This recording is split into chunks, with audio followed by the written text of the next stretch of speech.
Hi friends, welcome to my channel like SM vlogs. Today మనం chicken pakodi ఎలా prepare చేసుకోవాలో చూద్దామండి. చాలా టేస్టీగా రోస్టెడ్గా కూడా వస్తుంది. అందుకోసం 1/2 kg దాకా బోన్లెస్ చికెన్ అనేది తీసుకుందాం. ఇందులోకి కట్ చేసి పెట్టుకున్న కొత్తిమీర, అల్లం వెల్లుల్లి పేస్ట్, 1/2 లెమన్ అనేది తీసుకుందాం. ఈ చికెన్లో 1 టేబుల్ స్పూన్ రైస్ పౌడర్ అనేది యాడ్ చేసుకుందాం. ఇందులోనే 3 table spoons of corns powder అనేది కూడా యాడ్ చేసుకుందామండి. ఈ వీడియో కనుక మీకు నచ్చినట్టయితే మా ఛానల్ని సబ్స్క్రైబ్ చేసుకోండి, లైక్ చేయండి, షేర్ చేయండి. ఇలానే మరిన్ని వీడియోస్ చేయాలి అంటే సపోర్ట్ చేస్తూ ఉండండి. ఇందులో 1 టేబుల్ స్పూన్ ధనియాల పౌడర్ అనేది యాడ్ చేసుకుందాం. ఇందులోనే 1/2 టేబుల్ స్పూన్ పసుపు అనేది కూడా యాడ్ చేసుకుందాం. ఇందులో 2 టేబుల్ స్పూన్స్ ఆఫ్ కారం పొడి అనేది యాడ్ చేసుకుందాం. ఇంకా స్పైసీగా కావాలి అంటే 1/2 టేబుల్ స్పూన్ అనేది కూడా యాడ్ చేసుకోవచ్చు కారం పొడి.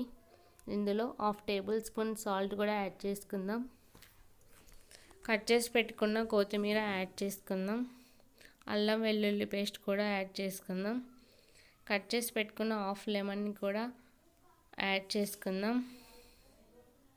చాలా టేస్టీగా వస్తుందండి ఇలా చేసుకోవడం వలన. బాగా మిక్స్ చేసుకుందాం. ఇలా మిక్స్ చేసుకోవడం వలన చికెన్కి అనేది బాగా మసాలా పడుతుందండి.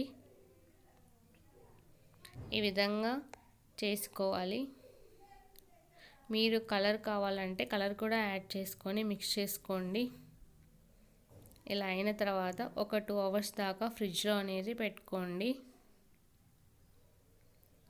తర్వాత ఈ విధంగా ఒక బౌల్లోకి తీసుకున్నానండి నేను. దీనిని మళ్ళీ ఒకసారి కలుపుకోండి. తర్వాత ఆయిల్ హీట్ అయిన తర్వాత నెమ్మదిగా ఒక్కొక్కటిగా వేసుకోండి. ఈ విధంగా వస్తుంది. బాగా రెడ్డిష్గా వచ్చిన తర్వాత తీసేసేయండి.